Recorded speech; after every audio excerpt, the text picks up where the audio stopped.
Fala galera do YouTube, tudo bom com vocês? Luigi aqui, sejam bem-vindos a mais um vídeo. E no vídeo de hoje nós vamos falar sobre mitologias. Eu já tinha uma série de mitologias aqui no canal, só que eu resolvi começá-la do zero, do começo, porque os vídeos que eu tinha feito eram numa época que o canal ainda era muito pequeno, não sabia editar direito, então eu resolvi refazer tudo do zero. E no vídeo de hoje nós vamos falar sobre mitologia grega, mais especificamente sobre o inferno da mitologia grega. Então já sabe, né? Paga o barqueiro e vamos lá pro submundo. Na mitologia grega, o inferno está localizado no submundo, um lugar para onde todas as almas vão depois de deixarem seus corpos mortais. O mundo dos mortos é o reino do deus Hades, que recebe as almas e faz triagem inicial, mandando-os para o destino mais adequado. Lá pelo começo da história, Zeus escapou de ser devorado pelo seu pai, o Cronos, e aí ele libertou os irmãos deles que tinham sido engolidos. Para cada um deles, concedeu soberania sobre uma parte do mundo. Hades ficou com o reino inferior, se tornando deus da morte e dos mortos.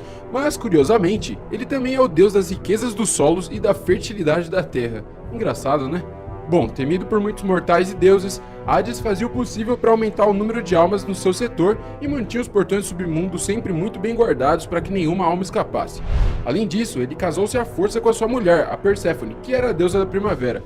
Basicamente, ele sequestrou ela e levou ela para morar com ele no reino dos mortos. Sinistro, hein?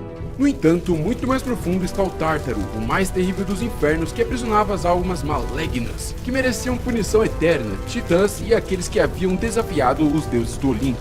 O Tártaro era controlado por outro deus grego do mesmo nome. Assim como a deusa Gaia era a própria Terra, o deus Tártaro era a própria representação física do pior tipo de inferno. Bom, começando o nosso tour agora pelo submundo e o inferno, nós vamos começar com os rios da morte. Quando o espírito é separado do corpo, ele é transportado pelo deus Hermes, que é responsável pelas transições. Ele leva a pessoa até o submundo, cercado por 5 rios: o Aqueronte, que é a dor, o Cócito, que são as lamentações, o Flagetonte, que é o fogo, o Estige, que é o ódio, e o Lete, que é o perdão e o esquecimento.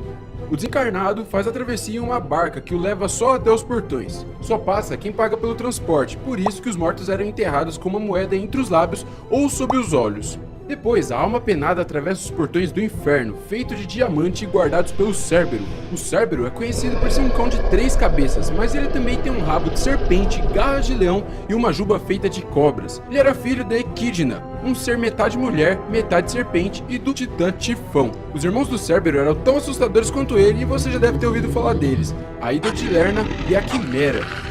As 3 cabeças da besta canina representavam o presente, o passado e o futuro, e gostavam de despedaçar carne humana, o que tornava um excelente guardião dos portões do reino de Hades, permitindo que apenas as almas passassem por ali. E uma vez dentro do mundo inferior, era impossível sair, já que o Cérbero estava no caminho. Como um tubarão, o Cérbero tinha várias fileiras de dente, assim era mais fácil estraçalhar quem tentasse fugir do reino de Hades. O rei Píritus foi um dos mortais devorado ferozmente. Ele tentou tomar para si a esposa de Hades, a Perséfone, e como castigo foi entregue ao cãozinho esfomeado.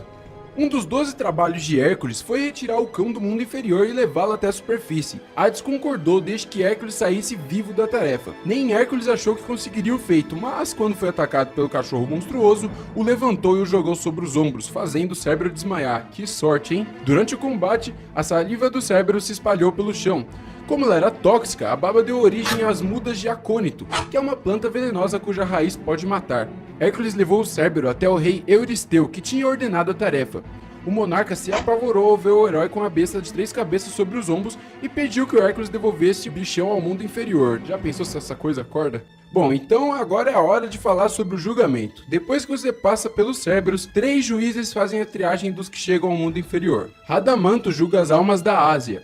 Eco julga as almas da Europa, e Mimos tem o voto decisivo. Então, se você nasceu na América, tu pode ficar tranquilão, né? Porque se eles só julgam o pessoal da Ásia e da Europa.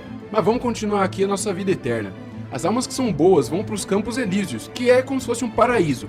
Na mitologia grega, o paraíso fica no submundo, assim como o inferno. Um fica meio que vizinho do outro, só que os bonzinhos vão pro paraíso e os malvadinhos vão pro inferno. Já as almas que não tinham vício nem virtude, ou seja, não eram pessoas boas, mas também não eram pessoas ruins, era aquela pessoa normal do dia a dia, essas daí iam pro campo de Asfódoros, um lugar acinzentado em que as almas translúcidas, sem massa nem cor, ficam vagando eternamente, sem punição, também sem nenhuma recompensa, ou seja, um baita tédio. Agora, para os caras que são maus mesmo, a gente já tá falando de uma coisa mais séria. O Tártaro. O Tártaro seria o que a gente conhece mais ou menos aí por inferno, né? Seria o Lago de Fogo, aquela coisa ruim toda, e seria ali um pouco mais profundo do que os Campos Elíseos e o Campo de Asfodelos. O Tártaro está reservado só para os piores pecados e atos mais reprováveis, como por exemplo desafiar os deuses. Os mortos podiam receber punições específicas de acordo com a gravidade do crime ou ser condenado à purgação eterna. O Tártaro é tão profundo na visão dos gregos que a distância entre ele e o reino de Hades seria o equivalente à distância entre a terra e o céu, que aí na visão dos gregos deve ser coisa pra caramba, né?